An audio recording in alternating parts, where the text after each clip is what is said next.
जय श्री राम, जय श्री राम, जय श्री राम। आज हमारे भारत में धन सुख सुविधा की, यंत्रों की, आदि वैज्ञानिक सुविधा, धन धान्य की कोई आज भारत के अंदर कोई कमी नाम की वस्तु नहीं है। परंतु आज हमारे भारत में ही देखने में आता है, बच्चे से लेकर के बूढ़े तक कोई टेंशन मुक्त नहीं है। सबके बच्चे से लेकर के सबके टेंशन है। जो बोलने लायक 10 वर्ष से लेकर के 100 वर्ष के हर जनमानव के टेंशन से कोई मुक्त नहीं, कोई न कोई टेंशन है। और आज भारत के अंदर कोई धन धान्य और वैज्ञानिक आधुनिक सुख सुविधा की कोई आज भारत में कोई कमी नाम की वस्तु नहीं। ये क्यों हो रहा है? और दूसरा, भारत में खाने पीने की वस्तुओं की, फल फ्रूट आदि अनेक तरह की वस्तु खाने के लिए जो भी पुराने में हमारे बुजुर्ग सादा भोजन करते थे वह भी है। और जो बीमारी होने वाले अनेक तरह की जो कई खाते हैं वह भी है। इसलिए आज भारत में पुराने समय में कोई एक गांव में कोई एक दो कोई बीमार कोई चलता था, उसकी चर्चा होती थी। अमुक घर के अंदर एक परिवार में बीमार है। और आज हमारे भारत में हम बीमार उसको मानते हैं जो बेड पर हो या हॉस्पिटल में भर्ती हो। परंतु 23% जो बीमार है हमारे बच्चे से लेकर के बूढ़े, हर घर के अंदर ऐसा कोई घर नहीं जिसके अंदर कोई दवाइयाँ नहीं चलती हो। ऐसा कोई घर नहीं जिसमें कोई जांच की सुविधा, अनेक डॉक्टरों से जांच आदि करके दवाई लेने वाले हर घर में लगभग गरीब स्थान सबके घर में मिलता है। तो ये क्या हुआ? खाने की सुविधा भी बहुत और सुख सुविधा, आधुनिक सुविधा, वैज्ञानिक सुविधा आदि अनेक तरह की सुविधा होने के कारण ये क्या हुआ जो हमारे भारत के अंदर टेंशन मुक्त नहीं है और बीमारी से मुक्त नहीं है और भाग दौड़ क्या करते हैं और क्या करना चाहिए, इस विषय पर हम चर्चा करते हैं। ये कैसे हुआ?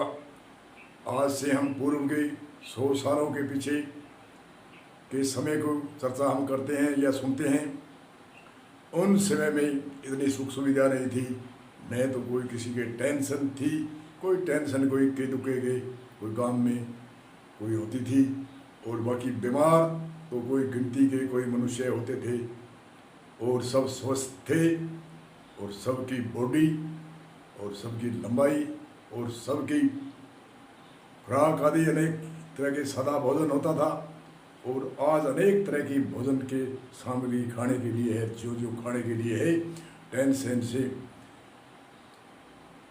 भी भरपाई हो रहे हैं, अधिक टेंशन और बीमारी के शिकार हो रहे हैं।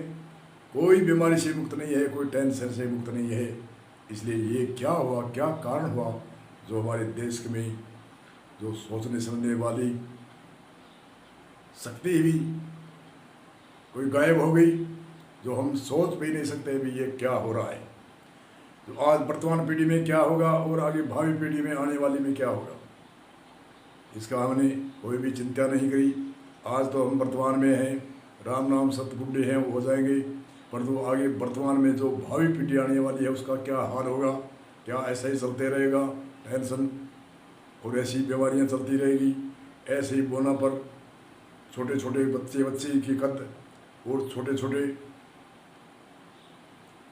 बच्ची जिसमें कोई ताकत नहीं, जिसमें कोई क्षमता नहीं, जिसमें कोई धैर्य नहीं, ऐसे ही चलता रहेगा। तो हमारे पूर्व के जो ऋषि मुनि है उन्होंने जो हमारे भारत के अंदर संविधान जो लागू किया है, सनातन पुरातन और भारतीय संस्कृति और सभ्यता आदि, उनकी तरफ हम झांकेंगे, उनकी तरफ देखेंगे। उन पूर्व के भारतीय ऋषि मुनि विद्वान आचार्य, उनकी भारतीय सनातन संस्कृति सभ्यता, उनके उपदेश के द्वारा संस्कृति से रहना। संस्कृति मतलब शिक्षा, सभ्यता होनी चाहिए। जैसे हम कोई ऊट पटाख बोलते हैं तो कोई अच्छे बूढ़े बुजुर्ग कहते हैं अरे आपको बोलने की सभ्यता नहीं, तो इसलिए हमारे में सभ्यता भी आनी चाहिए, संस्कार शिक्षा आनी चाहिए। और शिक्षा के साथ में और खान पान आदि और धैर्य आदि होना चाहिए। जो संतोष, टेंशन, संतोष मुक्त नहीं, संतोष का हमें पढ़ते तो हैं, संतोष सबसे बड़ा धन है, परंतु संतोष को धारण नहीं करते। संतोष क्या है? संतोष का अर्थ होता है निष्काम, कोई भी कामना नहीं, कोई भी इच्छा नहीं।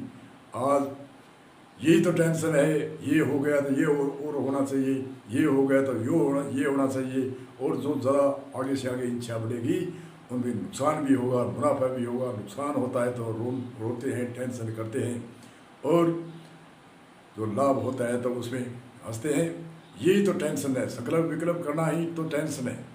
इसलिए इससे टेंशन से मुक्त होने के लिए हमारे ऋषि मुनि विद्वान आदि आचार्य से पूर्व की जो शिक्षा, अनुबंध, मर्यादा की, जो परिवार की मर्यादा, समाज की मर्यादा, राष्ट्र की मर्यादा, उनसे शिक्षा लेकर के और उनका धारण करेंगे तभी हम टेंशन मुक्त हो सकते हैं।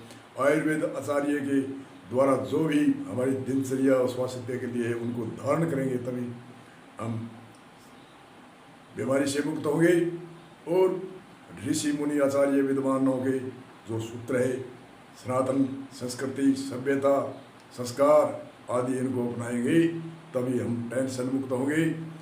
और दिनचर्या आयुर्वेद के आचार्य ऋषि मुनियों से हम शिक्षा ग्रहण करेंगे तो हम शरीर से स्वास्थ्य मुक्त होंगे।